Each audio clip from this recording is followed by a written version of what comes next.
ಏನಾಯ್ತು ರತಿ? ಏನ್ ಯೋಚನೆ ಮಾಡ್ತಿದ್ಯಾ?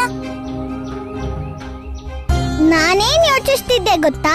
ನಾನಂತೂ ಬುದ್ಧಿವಂತೆ, ಅದಕ್ಕೆ ಗುರುದೇವನ್ ಮಾತು ಅರ್ಥ ಮಾಡ್ಕೊಂಡೆ. ಆದ್ರೆ ನೀನು ಎಲ್ಲಾ ಗೋಕುಲವಾಸಿಗಳಿಗೆ ಗುರುದೇವನ್ ಮಾತನ್ನ ಹೇಗ್ ತಿಳಿಸ್ತ್ಯಾ? ಇಂದ್ರನ ಭಯನ ಗೋಕುಲ ಜನರಿಂದ ಹೇಗ್ ದೂರ ಮಾಡ್ತ್ಯಾ? ಇದಕ್ಕೇನಾದ್ರೂ ಉಪಾಯ ಹುಡುಕ್ಬೇಕು ರಾಧೆ. ಈ ಗೋಕುಲ ಜನರಲ್ಲಿ ನಿನ್ನ ಅಮ್ಮ ಮತ್ತೆ ಅಪ್ಪ ಇದ್ದಾರೆ ಗೊಲ್ಲ. ಅಮ್ಮನಲ್ಲಿರೋ ಭಯ ದೂರ ಮಾಡಕ್ಕೆ ಎಲ್ಲಕ್ಕೂ ಮೊದ್ಲು ನಿನ್ ಮನ್ಸಿಂದ ಅಮ್ಮನ ಮೇಲಿರೋ ಭಯ ದೂರ ಮಾಡ್ಬೇಕಲ್ವಾ?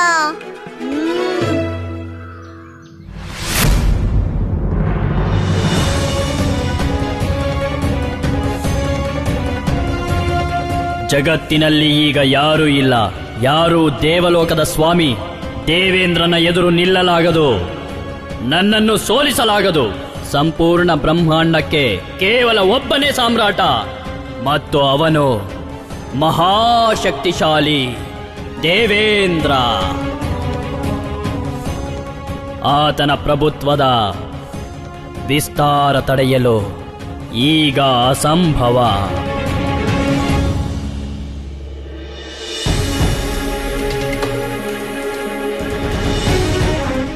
ಪೂಜೆಗೆ ವಿರಾಮ ಬೀಳುತ್ತೆ. ನಾನ್ ಕಲಿಸ್ತೀನಿ ಎಲ್ರಿಗೂ ಭಯಮುಕ್ತರಾಗಿ ಬದುಕೋದನ್ನ. ಜಗತ್ತು ಈಗ ತಿಳ್ಕೋಬೇಕು, ಮಂದಿರನ ಭಯದಿಂದ ಅಲ್ಲ, ಬದಲಾಗಿ ಭಕ್ತಿಯಿಂದ ಮಾಡ್ಬೇಕಾಗತ್ತೆ. ಗೆಳತಿಯರೇ, ಭೂಮಿ ಪೂಜೆಗೆಲ್ಲ ತಯಾರಿ ಆಯ್ತಲ್ವಾ? ಹಾ, ಎಲ್ಲ ಮುಗೀತು. ತಾಜಾ ಹಣ್ಣಿಂದ ತುಳಸಿ ಎಲೆ ತನಕ ನಾವೆಲ್ಲ ಇಟ್ಟಾಗಿದೆ. ತುಂಬಾ ಒಳ್ಳೇದು. ಅಣ್ಣ, ನೀನೀಗ ಒಂದ್ ಕೆಲ್ಸ ಮಾಡ್ಬೇಕು. ಹೇಳು, ಏನ್ ಮಾಡ್ಬೇಕು? ಹವನ ಕುಂಡಕ್ಕೋಸ್ಕರ ಒಣಗಿದ ಕಟ್ಕೆನ ನೀನ್ ತಗೊಂಡ್ ಬರ್ಬೇಕು. ಈಗ್ಲೇ ತಗೊಂಬಂದ್ರಾಯ್ತು ಬಿಡು. ನಡೀರಿ ಗೆಳೆಯರೇ.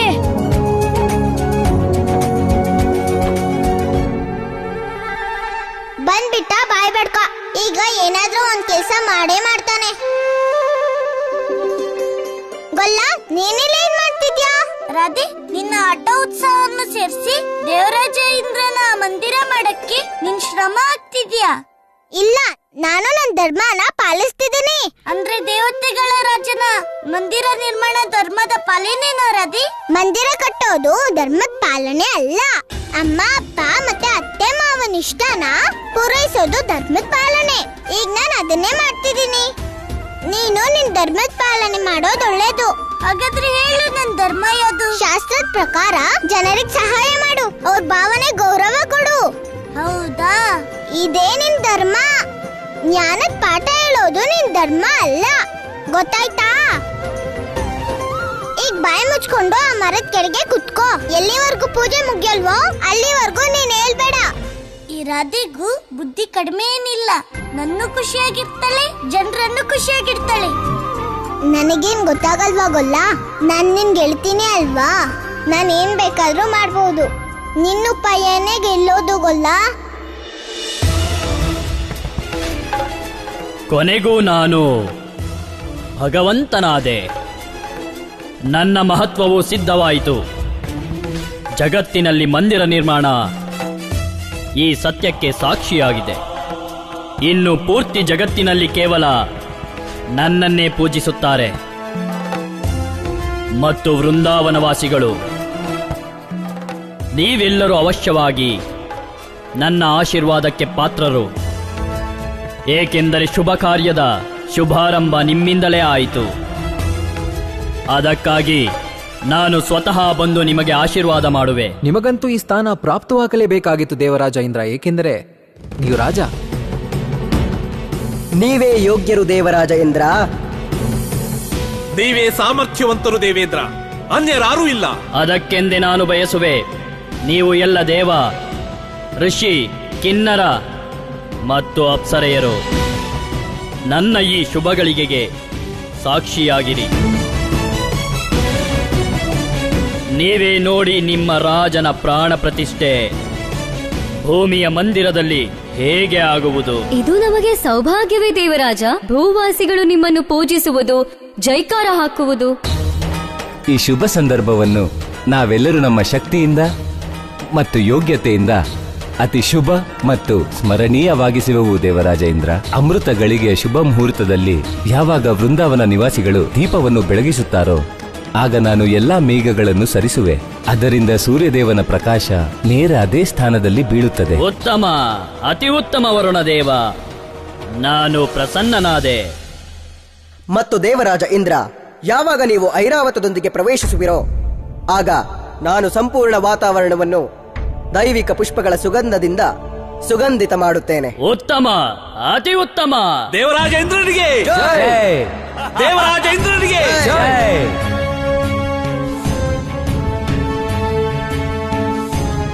ಈ ದಿನ ಇದು ಸತ್ಯವಾಯಿತು. ಈ ಸೃಷ್ಟಿಯಲ್ಲಿ ನನಗಿಂತ ಮಹಾನ್ ಯಾರೂ ಇಲ್ಲ. ನನ್ನ ಸ್ಥಾನವನ್ನು ಯಾರೂ ಪಡೆಯಲಾಗದು. ನಾನು ಎಷ್ಟೋ ಯುಗಗಳಿಂದ ಶಾಸನ ಮಾಡಿದ್ದೇನೆ ಮತ್ತು ಮುಂಬರುವ ಎಷ್ಟೋ ಯುಗಗಳಲ್ಲೂ ನಾನೇ ಶಾಸನ ಮಾಡುವೆ. ಏಕೆಂದರೆ ನಾನೇ ಭಗವಂತ, ಕೇವಲ ನಾನು.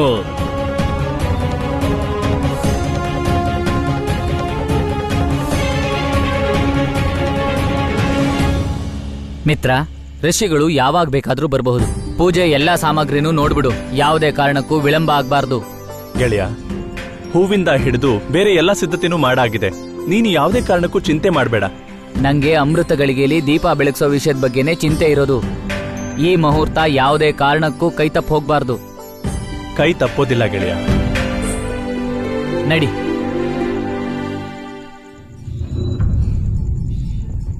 ಅದು ಕೈ ತಪ್ಪಿಟ್ರೆ ಆಗೇನ್ ಮಾಡ್ತೀರಾ?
ನಡೆ ನಡೆ ನಡೆ ನಡೆ ನಡೆ ನಡೆ ನಡೆ. ಏನಯ್ಯ, ಬಂಡಿ ಯಾಕೆ ನಿಲ್ತು? ಎತ್ತು ಮುಂದ್ಯಾಕೆ ಹೋಗ್ತಿಲ್ಲ? ನಾವು ಇಳಿದ್ ನೋಡೋಣ ಬನ್ನಿ. ಸರಿ ಋಷಿವರ್ಯ. ಹೇ ವೃಷಭ, ನಾವು ಹೊರಟಿರುವ ಸ್ಥಳ ಬೇಗ ತಲುಪಬೇಕು. ನಾವು ಅಲ್ಲಿಗೆ ಬೇಗ ತಲುಪಲು ನಮಗೆ ಸಹಾಯ ಮಾಡಿ. ನಾವು ಸರಿಯಾದ ಸಮಯಕ್ಕೆ ತಲುಪಿ ಪೂಜೆ ಪ್ರಾರಂಭ ಮಾಡದಿದ್ದರೆ ದೇವರಾಜ ಇಂದ್ರ ಕ್ರೋಧಿತನಾಗುತ್ತಾನೆ. ಹೇ ವೃಷಭನೇ, ಕೃಪೆ ತೋರಿ ಸಾಗಲು ನಿರ್ಧರಿಸು. ಯಾವ ಲಾಭವೂ ಇಲ್ಲ ಋಷಿವರ್ಯ. ನಡೆದೇ ಹೋದರೆ ನಮಗೆ ಒಳ್ಳೆಯದು. ಸರಿ ಋಷಿವರ್ಯ, ಬನ್ನಿ.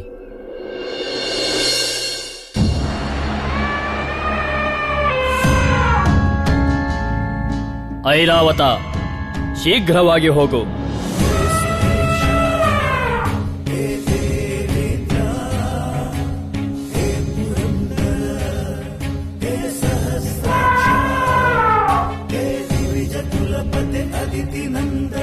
ದೇವರಾಜೇಂದ್ರನಿಗೆ ಜೈ! ದೇವರಾಜೇಂದ್ರನಿಗೆ ಜೈ! ದೇವರಾಜೇಂದ್ರನಿಗೆ ಜೈ!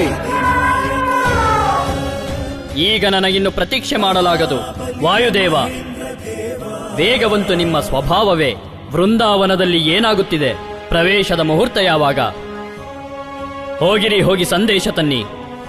ಶೀಘ್ರವಾಗಿ ಹೋಗಿರಿ. ನಾನು ಶೀಘ್ರವೇ ತಿಳಿದುಕೊಳ್ಳುವೆ ಇಂದ್ರದೇವ.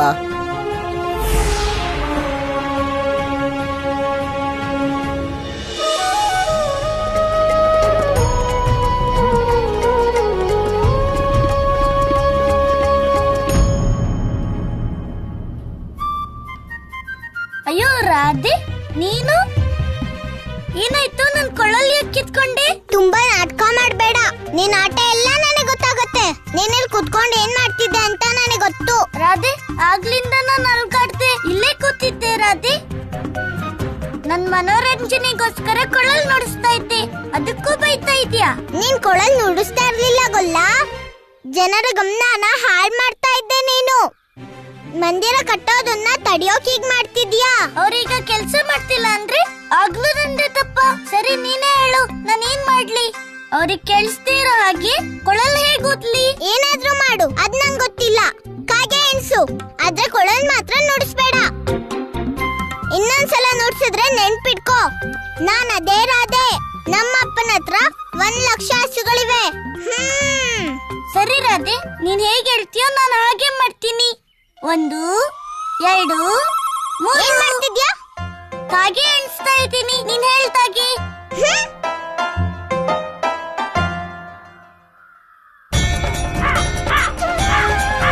ಹೇಗಾಗೆ ರಾಜ, ನಿನ್ಗಂತೂ ನನ್ ಮನ್ಸಿನ ಇಚ್ಛೆ ಗೊತ್ತಿರೋದೇ ಅಲ್ವಾ? ಈಗ ನೀವು ನನ್ ಮನ್ಸಿನ ಇಚ್ಛೆ ಪೂರ್ತಿ ಮಾಡ್ಬಿಟ್ರಿ, ಆಗ ಬಹಳ ಉಪಕಾರ ಆಗತ್ತೆ ನನ್ಗೆ ನಿಮ್ಮಿಂದ.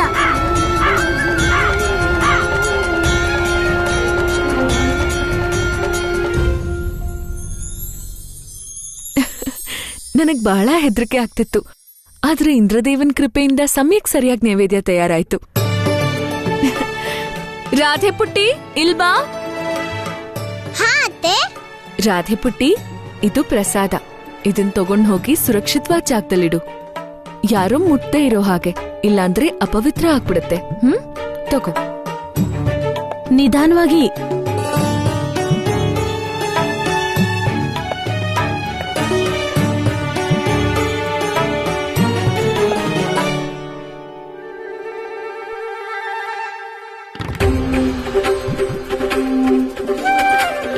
ಕಳ್ಳ ಇಲ್ಲ ಆಡುಗಳನ್ನ ದೊಡ್ಡ ಕಣ್ ಮಿಟ್ಕೊಂಡು ನೋಡ್ತಾ ಇದ್ದಾನೆ.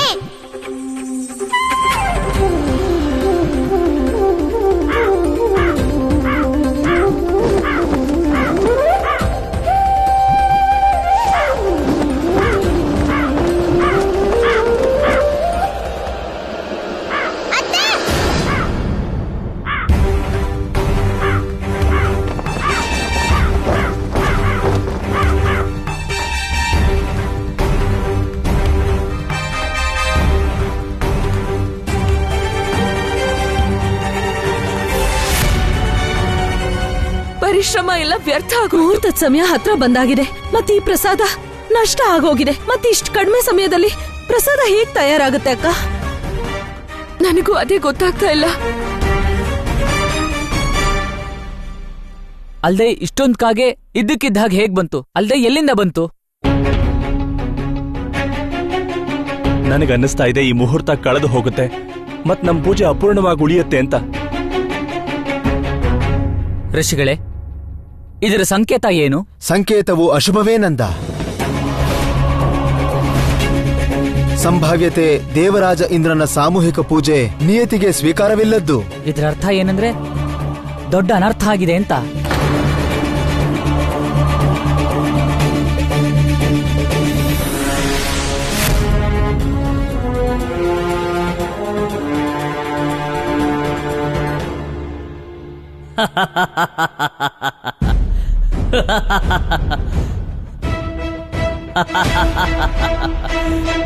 ಹೇಗೆ? ಇದು ಹೇಗೆ? ಇದನ್ನೇ ನಾನು ತಿಳಿಯ ಬಯಸುವೆ. ಆ ವೃಂದಾವನದಲ್ಲಿ ಒಂದು ತುಚ್ಛ ಕಾಗೆ ದೇವರಾಜ ಇಂದ್ರನ ನೈವೇದ್ಯ ಸೇವಿಸಿತೆ. ಅದು ಆ ಎಲ್ಲ ವೃಂದಾವನವಾಸಿಗಳ ಎದುರು. ಎಂತಹ ಬೇಜವಾಬ್ದಾರಿಯ ಕಾರ್ಯ! ಅಪರಾಧ ಮಾಡಿದ್ದಾರೆ ಅವರೆಲ್ಲ. ದೇವರಾಜ ಇಂದ್ರನಿಗೆ ಅಪರಾಧ ಮಾಡಿದ್ದಾರೆ. ಶಿಕ್ಷೆಯನ್ನು ನೀಡಬೇಕು ಅವರಿಗೆ. ಇದಕ್ಕೆ ಶಿಕ್ಷೆ ಅವರಿಗೆ ಅವಶ್ಯ ಸಿಗಲಿದೆ. ಇದು ಉಚಿತವಾದುದಲ್ಲ ಪುತ್ರ. ಏನಾಯಿತೋ ಅದು ತಿಳಿಯದೇ ಆಗಿದ್ದು. ಇದರಲ್ಲಿ ಅವರ ಯಾವ ದೋಷವೂ ಇಲ್ಲ. ಮಾತೆ ಅದಿತಿಯ ವಿಚಾರ ಖಂಡಿತ ಸತ್ಯವಾದದ್ದು ದೇವರಾಜ. ಅವರ ಭಾವದಲ್ಲಿ ಯಾವ ಮಲಿನತೆಯೂ ಇಲ್ಲ. ನಿಮ್ಮೆಯ ಮೇಲೆ ಅವರ ಶ್ರದ್ಧೆ ನಿರ್ಮಲ ಮತ್ತು ಪವಿತ್ರವಾದದ್ದು. ಅವರಿಗೆ ಕ್ಷಮೆ ನೀಡಬೇಕು. ಕ್ಷಮಾದಾನ ಕ್ಷಮಾದಾನ ಕೇವಲ ಒಂದು ಷರತ್ತಿಗೆ, ಅವರ ಸಮರ್ಪಣೆ. ವಾಯುದೇವ, ಶೀಘ್ರ ತೆರಳಿ ಮತ್ತು ಸಂದೇಶವನ್ನು ತನ್ನಿರಿ. ತಮ್ಮ ಆಜ್ಞೆ ಇಂದ್ರದೇವ.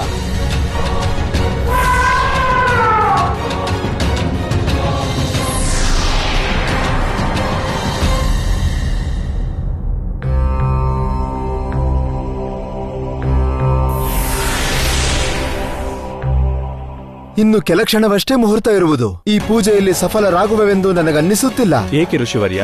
ಏಕೆಂದರೆ ಯಾವುದೇ ಪೂಜೆ ನೈವೇದ್ಯ ನೀಡದೆ ಸಾರ್ಥಕ ಆಗುವುದಿಲ್ಲ. ನೀವ್ ಹೇಳ್ತಿರೋದ್ರ ಅರ್ಥ ನಾವೀಗ ಪೂಜೆ ಮಾಡೋದನ್ನ ತ್ಯಾಗ ಮಾಡ್ಬೇಕಾಗುತ್ತಾ? ಯಾಕೆ ಋಷಿವರ್ಯ? ಖಂಡಿತ ಇಲ್ಲ.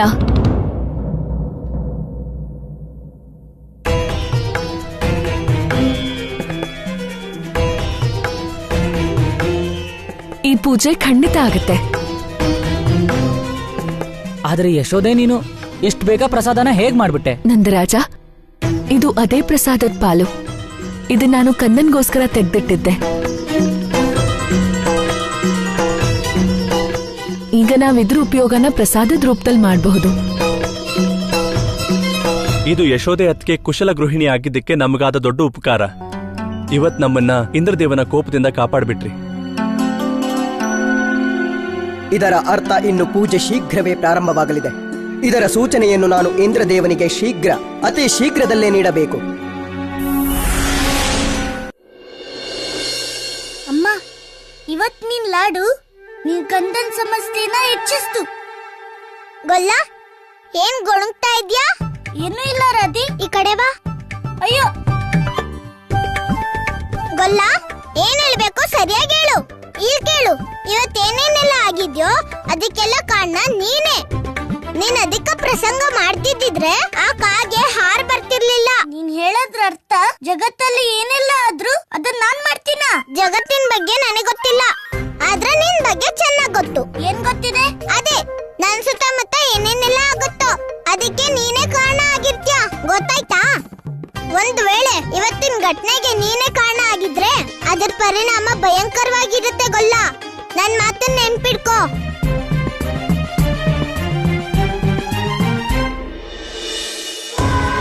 ದೇವರಾಜ ಇಂದ್ರ ಪ್ರವೇಶಕ್ಕೆ ಇಷ್ಟೊಂದು ವಿಳಂಬ ಏಕೆ ಮಾಡುತ್ತಿದ್ದಾರೆ? ಎಲ್ಲ ಕೂಡ ನಮ್ಮ ಪಕ್ಷದಲ್ಲಿದೆ. ಅವರು ಅವಸರ ಮಾಡಬೇಕಿದೆ. ಈ ಕಂಕಣವು ರಾಜ ದೇವೇಂದ್ರನಿಗಾಗಿ ಮಾಡಿದ ಸಂಕಲ್ಪದ ದಾರ. ಇದನ್ನು ನೀವು ಧರಿಸಬೇಕು. ರಾಜ ಇಂದ್ರನ ಪೂಜೆ ಮತ್ತು ಕಲ್ಯಾಣಕ್ಕಾಗಿ ಆಶೀರ್ವಾದ ಪಡೆಯಲು ಸಂಕಲ್ಪ ಮಾಡಿದ್ದೀರಿ ಮತ್ತು ಈ ದಾರವನ್ನು ಪೂಜೆ ಅಂತ್ಯವಾದ ನಂತರವೇ ತೆಗೆಯಬೇಕು.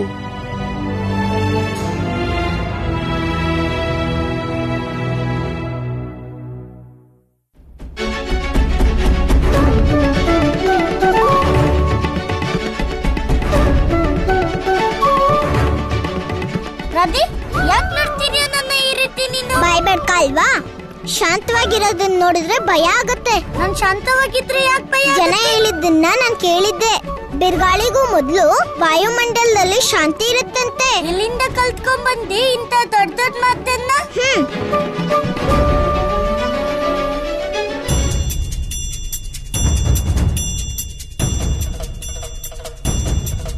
ಈ ದೀಪವು ಏಕೆ ಉರಿಯುತ್ತಿಲ್ಲ? ಋಷಿವರ್ಯ, ದೀಪನ ನಂಗೆ ಕೊಡಿ, ನಾನ್ ಪ್ರಯತ್ನಿಸ್ತೀನಿ. ಸರಿ.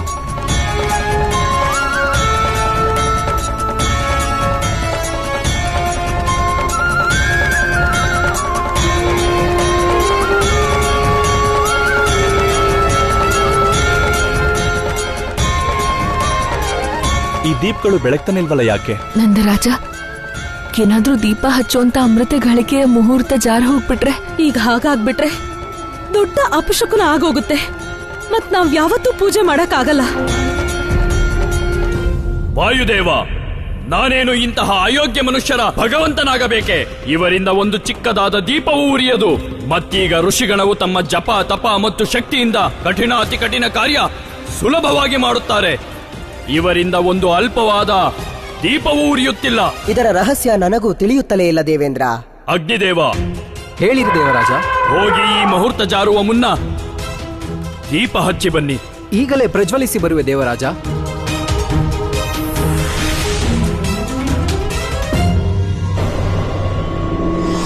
ಮುಹೂರ್ತ ಮುಗಿಯೋಕೆ ಬಹಳ ಕಡಿಮೆ ಸಮಯ ಉಳ್ಕೊಂಡಿರೋದಷ್ಟೇ. ಋಷಿವರ್ಯ, ಈಗ ಏನಾದ್ರೂ ಮುಹೂರ್ತ ಕಳೆದು ಹೋದ್ರೆ ಏನಾಗತ್ತೆ? ಪೂಜೆಯಲ್ಲಿ ಈ ವಿಘ್ನದ ಕಾರಣ ನಾವು ದೊಡ್ಡ ಅಪಾಯನ ಎದುರಿಸಬೇಕಾ? ಇಂದ್ರದೇವ, ನಮ್ ಈ ಅಪರಾಧನ ಯಾವತ್ತೂ ಕ್ಷಮಿಸೋದೇ ಇಲ್ಲ.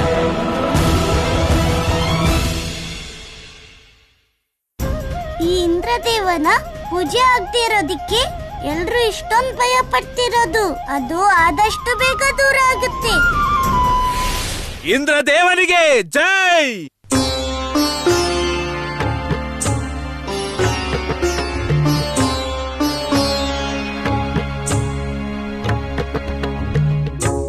ನಾನೊಮ್ಮೆ ಪ್ರಯತ್ನ ಮಾಡಬಹುದೇ? ಖಂಡಿತ ಋಷಿವರ್ಯ.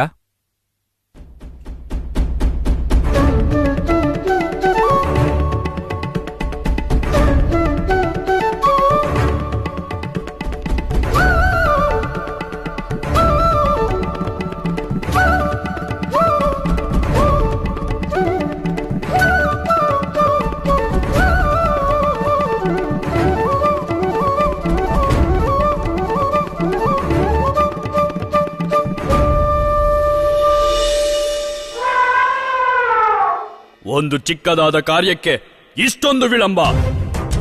ನನಗೆ ಶೀಘ್ರವಾಗಿ ಸಂದೇಶ ತನ್ನಿರಿ. ವಾಯುದೇವ, ಹೋಗಿರಿ, ಶೀಘ್ರವಾಗಿ ಹೊರಡಿ. ನನ್ನ ವ್ಯಾಕುಲತೆ ಹೆಚ್ಚುತ್ತಲೇ ಇದೆ. ನಾನು ಶೀಘ್ರವೇ ತಿಳಿದುಕೊಂಡು ಬರುವೆ ದೇವೇಂದ್ರ. ಈ ದೀಪನ ಯಾಕೆ ಬೆಳಗ್ಸಕ್ಕಾಗ್ತಿಲ್ಲ ಋಷಿವರ್ಯ? ಚಿಂತೆ ಮಾಡಬೇಡಿ, ನಾನಿದನ್ನು ನನ್ನ ತಪೋಬಲದಿಂದ ಪ್ರಜ್ವಲಿತಗೊಳಿಸುವೆ.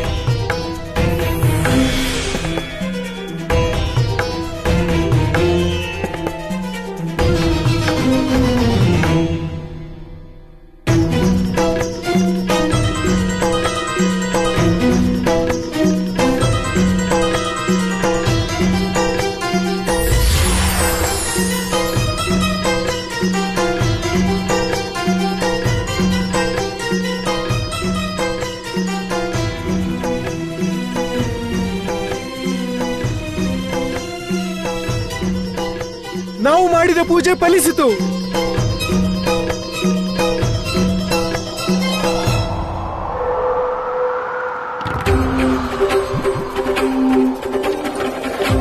ಅಲ್ಲೋಡಿ, ದೀಪ ಆರೋಗ್ತಿದೆ.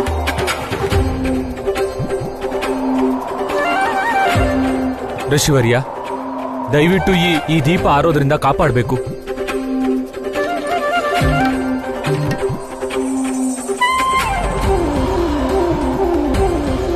ದೀಪವು ಆರುವುದಕ್ಕೆ ಕಾರಣವೇನಿರಬಹುದು?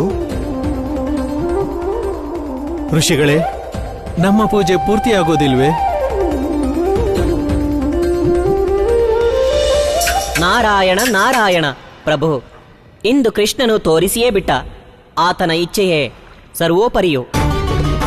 ಆತನ ಇಚ್ಛೆ ಇಲ್ಲದೆ ದೇವತೆಗಳು ತಮ್ಮ ಕಾರ್ಯ ಮಾಡಲು ಅಸಹಾಯಕರು ಪ್ರಭು. ಇದೇ ಸರ್ವಕಾಲಿಕ ಸತ್ಯ ದೇವರ್ಷಿ. ಆದರೆ ದೇವರಾಜ ಇಂದ್ರ ಈ ಸತ್ಯವನ್ನ ತಿಳಿದುಕೊಳ್ಳುತ್ತಿಲ್ಲ ಮತ್ತು ಇದೇ ಕಾರಣದಿಂದ ಆತ ತನ್ನ ಅಹಂಕಾರದಲ್ಲಿ ಬಂದಿಯಾಗಿದ್ದಾನೆ. ಆದರೆ ಆತ ದೇವತೆಗಳಿಗೆ ಕೇವಲ ರಾಜನಷ್ಟೇ, ಭಗವಂತ ಅಲ್ಲ ಪ್ರಭು. ಏಕೆಂದರೆ ಭಗವಂತನೆಂದರೆ ಅವನಿಗೆ ಆದಿಯೂ ಇರುವುದಿಲ್ಲ ಹಾಗೂ ಅಂತ್ಯವೂ ಇಲ್ಲ. ಅವನಿಗೆ ಅಹಂಕಾರ ಮತ್ತು ಕ್ರೋಧವೂ ಇರದು. ಅವನಲ್ಲಿ ಅಸೂಯೆ ಮತ್ತು ಸ್ವಾರ್ಥವಿರದು. ದೇವರ್ಷಿ, ಕೃಷ್ಣನೇ ಈಗ ದೇವರಾಜ ಇಂದ್ರನಿಗೆ ಸತ್ಯದ ಜ್ಞಾನ ತೋರುವನು ಮತ್ತು ಜಗತ್ತು ಈ ಸತ್ಯವನ್ನ ಅರಿತುಕೊಳ್ಳಲಿ. ಭಗವಂತನಿಗೆ ಭಯವಲ್ಲ, ಕೇವಲ ಪ್ರೀತಿ ನೀಡಬಹುದು.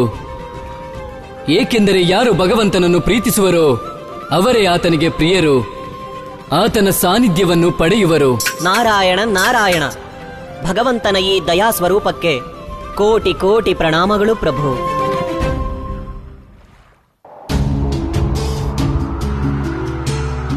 ಅತ್ತೆ, ದೀಪ ಆರೋದಕ್ಕೂ ಮೊದಲು ನಾವು ಹೇಗಾದ್ರೂ ಮಾಡಿ ಅದನ್ನ ಕಾಪಾಡಬೇಕು. ರಾಧೆ ಸರಿಯಾಗಿ ಹೇಳ್ತಿದ್ದಾಳೆ. ಮುಹೂರ್ತ ಮುಗಿಯೋದಕ್ಕೂ ಮೊದಲು ದೀಪ ಆರೋದಕ್ಕೆ ನಾವು ಬಿಡ್ಲೇಬಾರ್ದು. ಮತ್ ದೀಪನ ಯಾವ ರೀತಿ ರಕ್ಷಣೆ ಮಾಡ್ಬೇಕಂದ್ರೆ ಅದು ಆರಬಾರ್ದು.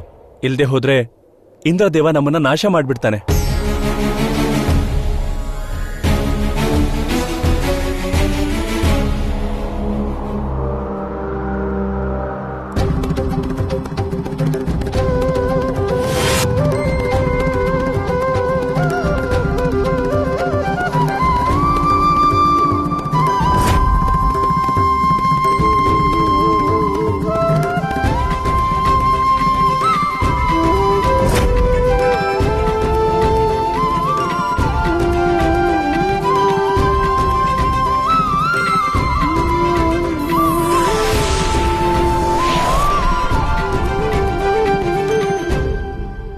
ದೀಪ ಹಚ್ಚು ಅಂತ ಶುಭ ಮುಹೂರ್ತ ಮುಗ್ದೋಗಿದೆ. ನೀವೀಗ ಪೂಜೆ ಮಾಡಕ್ಕಾಗಲ್ಲ.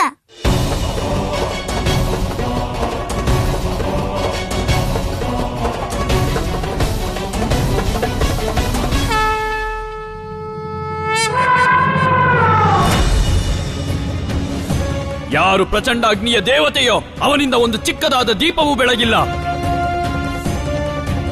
ಇದರ ಅರ್ಥ ಪೃಥ್ವಿ ಇಂದಿಗೂ ಸುರಕ್ಷಿತವಾಗಿದೆ ಅಗ್ನಿಯಿಂದ. ಭಗವಂತ ಇಂದ್ರನಿಗೆ ಅಪಮಾನ ಮಾಡಿದ್ದಾರೆ. ಈಗ ಇದಕ್ಕೆ ಶಿಕ್ಷೆ ಅವಶ್ಯ ಸಿಗಲಿದೆ. ಈಗ ಏನಾದರೂ ನನ್ನ ಇಚ್ಛೆಯಂತೆಯೇ, ಭಗವಂತ ಇಂದ್ರನ ಇಚ್ಛೆಯಂತೆಯೇ ಆಗಲಿದೆ. ಏಕೆಂದರೆ ಜಗತ್ತಿನ ಭಗವಂತ ಕೇವಲ ನಾನು.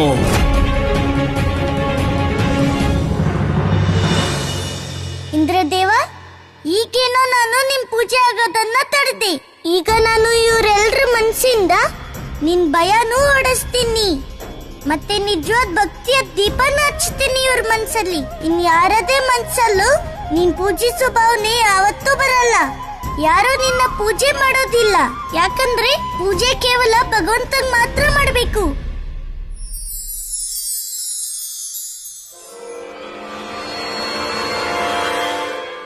ಬ್ರಹ್ಮಲೋಕ ಕೊನೆಗೂ ಭಗವಂತ ಕಂಸ ಸೃಷ್ಟಿಯ ಭವಿಷ್ಯ ನಿರ್ಧಾರಕ ಬ್ರಹ್ಮನ ಲೋಕ ತಲುಪಿಯೇ ಬಿಟ್ಟ. ಈಗ ವಿಷ್ಣುವಿನ ಭವಿಷ್ಯ ಗ್ರಂಥವನ್ನು ಹುಡುಕಿ ನಾನು ಸ್ವಯಂ ಅವನ ವಿನಾಶದ ಅಧ್ಯಾಯವನ್ನು ನನ್ನ ಕೈಯಿಂದ ಬರೆಯುವೆ.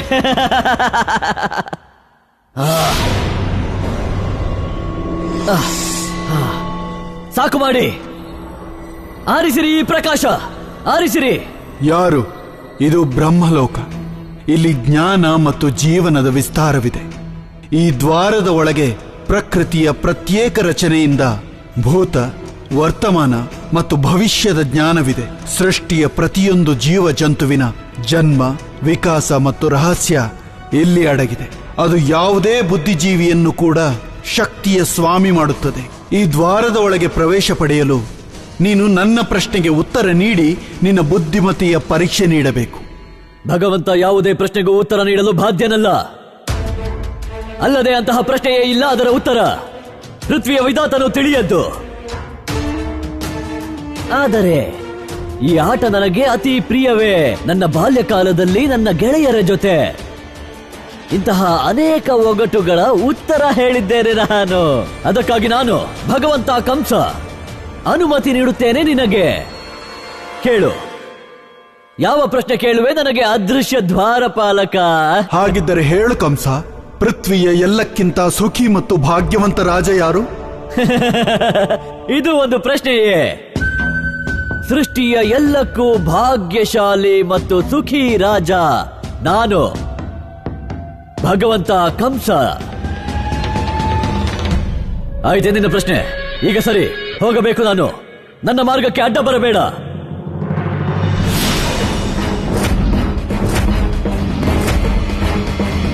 ನಾನು ನಿನ್ನಿಂದ ಪ್ರತೀಕಾರ ಪಡೆಯುವೆ ವಿಷ್ಣು. ನಾರಾಯಣ ನಾರಾಯಣ. ಪ್ರಭು, ನಿಮ್ಮದು ಇದೆಂತಹ ಲೀಲೆ? ಬ್ರಹ್ಮಲೋಕದ ದ್ವಾರದಲ್ಲಿ ಕಂಸನಂತ ಮಹಾ ಅಧರ್ಮಿಯೇ. ಪ್ರಭು, ಕಂಸನ ವಿಧಿ ಭವಿಷ್ಯದಲ್ಲಿ ನಿಮ್ಮೊಂದಿಗಿನ ಸತ್ಯವನ್ನು ಅರಿಯುವುದಾಗಿದೆ. ಆತ ಇದರಲ್ಲಿ ಸಫಲನಾದರೆ ಆಗ ಅನರ್ಥವಾಗುವುದು ಪ್ರಭು. ದೇವರ್ಷಿ, ಕಂಸನು ಬ್ರಹ್ಮಲೋಕವನ್ನ ತಲುಪಿದ್ದು ಯಾವ ಆಕಸ್ಮಿಕ ಘಟನೆಯೂ ಅಲ್ಲ, ಮತ್ತು ಕಂಸ ಕೂಡ ತನ್ನ ಇಚ್ಛೆಯಿಂದ ಇಲ್ಲಿ ಬಂದಿಲ್ಲ. ಕಂಸನ ಜೊತೆ ಯಾವುದೆಲ್ಲ ಘಟಿಸುತ್ತಿರುವುದೋ ಅದು ನಂದಪುತ್ರನ ಲೀಲೆಯೇ. ಮತ್ತು ಈಗ ಕಂಸನ ಮಾರ್ಗದರ್ಶನ ಬ್ರಹ್ಮದೇವನಿಂದಲೇ ಆಗಲಿದೆ. ಬ್ರಹ್ಮದೇವ? ಅದು ಕಂಸನ ಮಾರ್ಗದರ್ಶನ? ಕ್ಷಮೆ ಕೇಳುತ್ತೇನೆ ಪ್ರಭು, ನನಗೇನು ತಿಳಿಯಲಿಲ್ಲ. ಪ್ರತೀಕ್ಷೆಯ ಫಲ ಸಿಹಿಯಾಗಿರುತ್ತದೆ ದೇವರ್ಷಿ, ಧೈರ್ಯವಿರಲಿ. ನಾರಾಯಣ ನಾರಾಯಣ. ಅವಶ್ಯವಾಗಿ ತಮ್ಮ ಆಜ್ಞೆಯಂತೆ ಆಗಲಿ ಪ್ರಭು. ಭಗವಂತ, ಕಂಸನನ್ನು ಹೀಗೆ ದ್ವಾರದ ಹೊರಗೆ ನಿಲ್ಲಿಸುವಿರೆ? ದೇವಿ ಸರಸ್ವತಿ, ಕಂಸ ಬಹಳ ಛಲವಂತ ಅಸುರ. ಆತ ದ್ವಾರದಿಂದ ಮರಳಿ ತೆರಳುವುದಿಲ್ಲ. ಅರ್ಥಾತ್ ನೀವು ಆತನ ಮಾರ್ಗದರ್ಶನ ಮಾಡಬೇಕಾಗಿದೆ. ಕೃಷ್ಣನದ್ದು ಇದೇ ಆದೇಶ.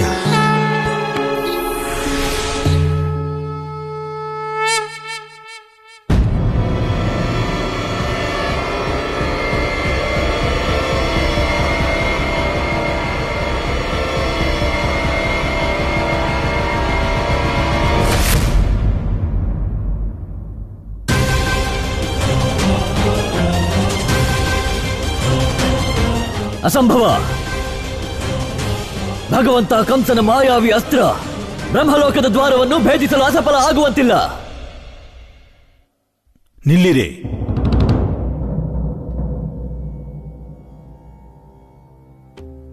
ನಿಮ್ಮ ಬಳಿ ಈಗ ಪ್ರಾಪ್ತಿ ಮಾಡಿಕೊಂಡ ತಪಸ್ಸಿನ ಸಂಚಿತ ಫಲವಿಲ್ಲ.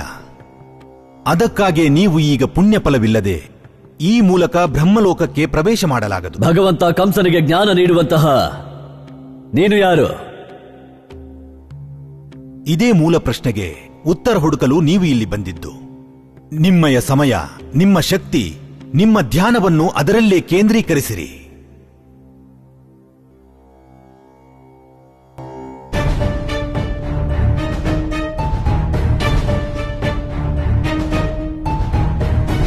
ಏನಿದು? ತಪಸ್ಸಿನ ಸಂಚಿತ ಫಲದ ಸತ್ವ ಇದು. ಈಗ ಇದು ನಿಮ್ಮ ಬಳಿ ಇದ್ದರೆ ಮಾತ್ರ ನೀವು ಬ್ರಹ್ಮಲೋಕದಲ್ಲಿ ಪ್ರವೇಶ ಮಾಡಬಹುದು. ಅನ್ಯಥಾ ಸಂಚಯಿಸದೆ ಇದ್ದರೆ ನನ್ನಿಂದಾಗಿ ನೀವು ದ್ವಾರ ಪರಿತ್ಯಾಗ ಮಾಡಬೇಕು. ಸರ್ವಶಕ್ತಿವಂತ ಭಗವಂತ ಕಂಸ ನಾನು, ಮತ್ತು ನನ್ನ ತಡೆಯುವುದು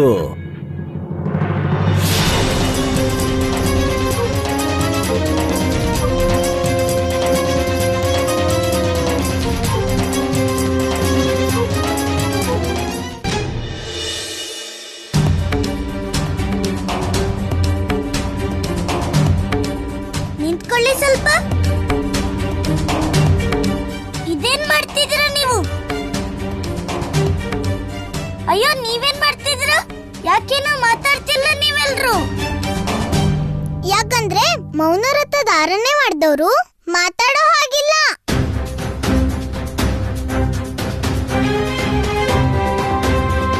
ಮೌನವ್ರತ ಅದ್ಯಾಕೆ?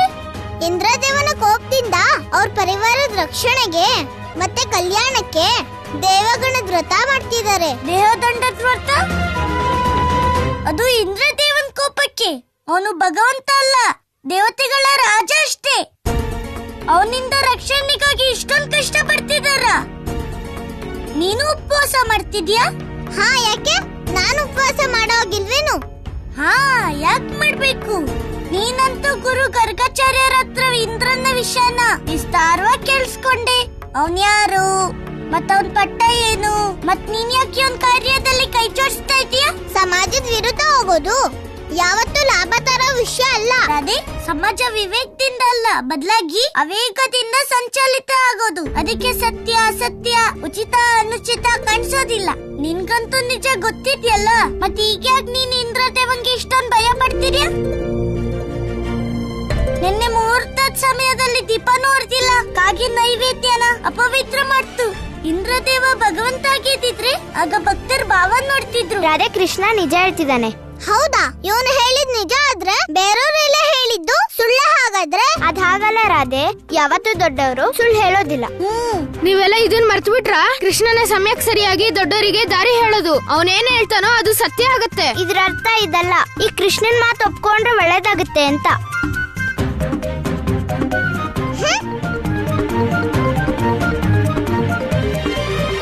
ವೃಂದಾವನದ ಜನರೇ, ನಿಸ್ಸಂದೇಹವಾಗಿ ನಮ್ಮ ಪ್ರಯತ್ನ ವಿಫಲವಾಗಿದೆ. ಆದ್ರೆ ಅದರ ಅರ್ಥ ನಾವು ಪ್ರಯತ್ನ ಮಾಡೋದನ್ನ ಬಿಡ್ತೀವಿ ಅಂತಲ್ಲ. ನಾವು ನಿರಂತರವಾಗಿ ಪ್ರಯತ್ನ ಮಾಡ್ತಾ ಇರ್ತೀವಿ. ಮತ್ತೆ ಈ ಸಲ ನಾವು ವಿಶಾಲವಾದ ಹವನಕುಂಡ ಮಾಡ್ತೀವಿ. ಮತ್ತೆ ಗೋವರ್ಧನ ಪರ್ವತದಿಂದ ಮರಗಳನ್ನ ಕಡಿದು ಅದರಿಂದ ಹವನಕುಂಡದ ಅಗ್ನಿನ ಪ್ರಜ್ವಲಿತಗೊಳಿಸ್ತೀವಿ. ಆಗ ಅಗ್ನಿಕುಂಡದ ಪ್ರಭೆ ಆಕಾಶದವರೆಗೂ ಹೋಗುತ್ತೆ. ಅದರಿಂದ ಇಂದ್ರದೇವ ಪ್ರಸನ್ನನಾಗಿ ನಮ್ಮನ್ನ ಕ್ಷಮಿಸ್ತಾನೆ. ಮತ್ತೆ ನಮಗೆ ಯಾವುದೇ ಕಷ್ಟಗಳನ್ನ ಎದುರಿಸೋ ಅಗತ್ಯ ಇರಲ್ಲ.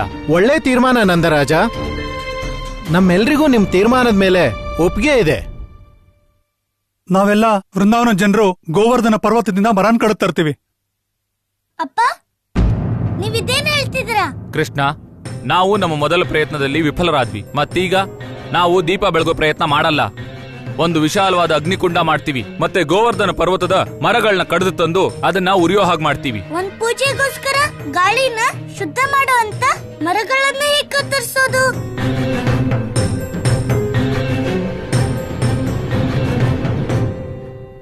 ಕೃಷ್ಣ, ಇದು ನಮ್ಮ ಶಾಸ್ತ್ರ. ಶಾಸ್ತ್ರನ ಮುಂದುವರಿಸೋದು ಅನಿವಾರ್ಯ. ನೆನ್ನೆ ನಡೆದ ಅಪಶಕ್ನಾನ ನೋಡಿದ ಮೇಲಂತೂ ನಮಗೆ ಬೇರೆ ದಾರಿನೇ ಇಲ್ಲ. ಅಪ್ಪ ಆದ್ರೆ ನಿನ್ನೆ ಏನಾಯ್ತು? ಕೃಷ್ಣ, ಈ ವಿಷಯದಲ್ಲಿ ನೀನ್ ಯಾವ ಮಾತು ಆಡಲ್ಲ. ನಡಿ ಗೆಳೆಯ, ನಾವು ಮರ ಕತ್ತರಿಸೋಕೆ ತಯಾರಿ ಮಾಡಬೇಕು. ಬನ್ನಿ ಬನ್ನಿ ನಡೀರಿ. ಇಂದ್ರದೇವನಿಂದ ಇಷ್ಟೊಂದು ಭಯ. ಈಗ ನನ್ನ ಅಪ್ಪನಂತ ವ್ಯಕ್ತಿನು ಉಚಿತ ಅನುಚಿತದ ಪಾಠ ಮರ್ತು ಬಿಟ್ರು. ಆದ್ರೆ ನಾನು ನನ್ನ ಅಪ್ಪನ್ನ ಹೀಗ್ ಮಾಡೋದಿಕ್ಕೆ ಯಾವತ್ತೂ ಬಿಡೋದಿಲ್ಲ. ಏನಾಯ್ತು ಕಂದ? ಅಮ್ಮ ಇದನ್ ಬಿಡು, ನನ್ ಮಾತು ಕೇಳು. ಕಂದ, ಇದನ್ ಬಿಡೋಕ್ಕಾಗಲ್ಲ. ಯಾಕಮ್ಮ? ನಾನ್ ಹರಕೆ ಹೊತ್ತು ಬತ್ತಿ ಮಾಡ್ತಿದ್ದೀನಿ. 101 ದೀಪ ಹಚ್ಚುವಂತ ಸಂಕಲ್ಪ ಮಾಡಿದೀನಿ ನಾನು. ಅವತ್ತು ಭೂಮಿ ಪೂಜೆಯ ದಿನ ಪೂಜೆ ಅರ್ಧಕ್ಕೆ ನಿಂತೋಯ್ತು. ಇನ್ಯಾವ ತಪ್ಪಾಗೋದು ಇಷ್ಟ ಇಲ್ಲ ನನಗೆ. ಅಮ್ಮ, ಗುರು ಗರ್ಗಾಚಾರ್ಯರು ಹೇಳ್ತಾರೆ, ನಿನ್ ಮನ್ಸಲ್ಲಿ ವಿಶ್ವಾಸ ಮತ್ತೆ ಶ್ರದ್ಧೆ ಇದ್ರೆ ನೀನು 1 ದೀಪ ಹಚ್ಚೋದ್ರಲ್ಲಿ ಹಾಗೂ 100 ದೀಪ ಹಚ್ಚೋದ್ರಲ್ಲಿ ಯಾವ ವ್ಯತ್ಯಾಸನೂ ಇರಲ್ಲ. ಕಂದ, ಗುರುದೇವ ನಿಜಾನೇ ಹೇಳಿದ್ರು. ಆದ್ರೆ ಇಂದ್ರದೇವರ ಪೂಜೆಯಲ್ಲಿ ತಪ್ಪಂತೂ ಆಗಿದೆ ನಮ್ಮಿಂದ. ಹಂಗಂದ್ರೆ ಅಮ್ಮ, ಉಳ್ದಿದ್ದ ದೀಪ ಭಕ್ತಿಗಾಗಲ್ಲ, ಬದ್ಲಾಗಿ ಇವು ಕ್ಷಮೆಗೋಸ್ಕರನ. ಕಂದ, ಹಾಗೆಲ್ಲ ಹೇಳ್ಬಾರ್ದು. ಇಂದ್ರದೇವ ಕೋಪ ಮಾಡ್ಕೋತಾರೆ. ಅಮ್ಮ ಅಮ್ಮ, ನಾನು ಅದನ್ನೇ ಹೇಳ್ತಿದ್ದೀನಿ. 1 ದೀಪ ಹೊರಿದಿದ್ರೆ ದೇವತೆಗಳ ರಾಜ ಇಂದ್ರ ಕೋಪ ಮಾಡ್ಕೋತಾನ. ನಾನು ಭಗವಂತ ಅಲ್ಲದಿದ್ದರೂ ಅವನಿಗಿಂತ ಕಡಿಮೆಯೂ ಇಲ್ಲ. ಸೃಷ್ಟಿಯ ಸಂಚಾಲನೆ ಯಾರೇ ಮಾಡಲಿ, ಆದರೆ ಸಂತುಲನೆ ನಾನೇ ಮಾಡುವುದು. ನಾನಿಲ್ಲದಿದ್ದರೆ ಆಗ ಸೃಷ್ಟಿಯ ಜವಾಬ್ದಾರಿ ಸಂಚಾಲರಿಗೂ ಕಠಿಣವಾಗುತ್ತದೆ. ನನ್ನಂತಹ ಯೋಗ್ಯ, ಕುಶಲ, ಮಹತ್ವಪೂರ್ಣ ಅಂಶಕ್ಕೆ ಇಷ್ಟು ಅಪಮಾನ. ಶಿಕ್ಷೆ ನೀಡುತ್ತೇನೆ ಎಲ್ಲರಿಗೂ, ಇವರ ಪೀಳಿಗೆಗೂ ನೆನಪಿರಬೇಕು ಇಂದ್ರನ ಈ ಶಿಕ್ಷೆ. ಯೋಗ್ಯತೆಯು ವಿನಮ್ರತೆಯ ಆಭರಣ ಧರಿಸುತ್ತದೆ ಪುತ್ರ. ಆದರೆ ನೀನಂತೂ ಅಹಂಕಾರದ ಸರಪಳಿ ಧರಿಸಿರುವೆ. ಮಾತೆ, ಇದು ನಿಮ್ಮ ದೃಷ್ಟಿಯ ದೋಷವಷ್ಟೇ. ಕಂದ, ನೀನ್ ಏನ್ ಮಾತಾಡ್ತಿದ್ಯಾ? ದೇವತೆಗಳೇನಾದ್ರೂ ಕೇಳಿಸ್ಕೊಂಡ್ರೆ ಅನರ್ಥ ಆಗತ್ತೆ. ಆದ್ರೆ ಅಮ್ಮ, ಒಬ್ಬ ಮನುಷ್ಯ ದೇವ ಮತ್ತು ದಾನವ ಇಬ್ರಿಂದಲೂ ಭಯ ಪಟ್ಕೊಂಡ್ರೆ ಅವರಲ್ಲಿ ವ್ಯತ್ಯಾಸ ಏನ್ ಉಳ್ಕೊಳ್ಳುತ್ತೆ? ಪುತ್ರ, ನೀನು ದೇವನಾಗಿದ್ದರೂ ದೇವತೆಗಳ ಜವಾಬ್ದಾರಿ ಮರೆತಿರುವೆ. ನಿನಗ್ಯಾವ ಶಕ್ತಿ ಪ್ರಾಪ್ತವಾಗಿದೆಯೋ ಅದು ಮಾನವ ಜಾತಿಯ ರಕ್ಷಣೆಗೋಸ್ಕರ. ಆದರೆ ನಿನ್ನ ಅಹಂಕಾರದಲ್ಲಿ ಆ ಜವಾಬ್ದಾರಿಯಿಂದ ವಿಮುಖನಾಗಿದ್ಯಾ. ಆದರೆ ನಾನು ಒಬ್ಬ ಮಾತೆಯಾಗಿದ್ದರಿಂದ ನನ್ನ ಧರ್ಮವದು. ನಾನು ನನ್ನ ಪುತ್ರನಿಗೆ ಸರಿ ಮಾರ್ಗ ತೋರಬೇಕು. ಉಚಿತ ಅನುಚಿತ ಸರಿ ತಪ್ಪುಗಳ ಜ್ಞಾನ ಕೊಡಬೇಕು. ನೀನೇನಾದರೂ ಅದರ ನಂತರವೂ ನಿನ್ನ ಅಧರ್ಮದ ಮಾರ್ಗದಲ್ಲಿ ಸಾಗಲು ಬಯಸಿದರೆ ನಾನು ಭಗವಂತನಲ್ಲಿ ಪ್ರಾರ್ಥನೆ ಮಾಡುವೆ. ನಿನ್ನ ಅಪರಾಧಕ್ಕೋಸ್ಕರ ಶಿಕ್ಷೆಯ ಜೊತೆಯಲ್ಲಿ ದಯೆಯ ಭಾವವೂ ಇರಲಿ ಮತ್ತು ಪ್ರಾಯಶ್ಚಿತ್ತದ ಅವಕಾಶವಿರಲಿ. ಕಂದ, ನೀನ್ ಹೇಳ್ತಾ ಇರೋದು ಸ್ವಲ್ಪನೂ ಸರಿಯಲ್ಲ. ಕೃಷ್ಣ, ಕ್ಷಮೆ ಕೇಳ್ಬಿಡು. ನೀನ್ ಚಿಕ್ಕೋನಲ್ವಾ, ನಿನಗ್ ಬೇಗ ಕ್ಷಮೆ ಸಿಗತ್ತೆ. ಅಮ್ಮ, ನಾನ್ ಯಾವ ಅಪರಾಧ ಮಾಡಿದೀನಿ ನನ್ ಕ್ಷಮೆ ಕೇಳೋಕೆ? ಕಂದ, ನಿನಗ್ ಏನಾಗಿದೆ? ನಿನ್ನೆ ಅಷ್ಟು ದೊಡ್ಡ ಅಪಶಕುನ ಆಗಿದೆ. ನಿನಗ್ ಸ್ವಲ್ಪನೂ ದುಃಖ ಇಲ್ವಾ? ನಿನ್ನೆ ಏನಾಯ್ತು ಅದು ಅಪಶಕುನ ಅಲ್ಲ ಅಮ್ಮ, ಬದ್ಲಾಗಿ ಧರ್ಮ ಅಧರ್ಮಕ್ಕೆ ಸವಾಲಾಗ್ತು. ಸತ್ಯ ಹೇಳು ಅಮ್ಮ, ನಿನ್ನೆ ಏನಾಯ್ತು? ಅದ್ರಿಂದ ನಂಗ್ ಬಹಳ ಸಂತೋಷ ಆಯ್ತು. ಕಂದ, ಸುಮ್ನಿರು. ಇದು ನಿಮ್ಮಪ್ಪ ಕೇಳಿಸ್ಕೊಂಡ್ರೆ ಏನಾಗತ್ತೆ ಅಂತ ಗೊತ್ತಾ?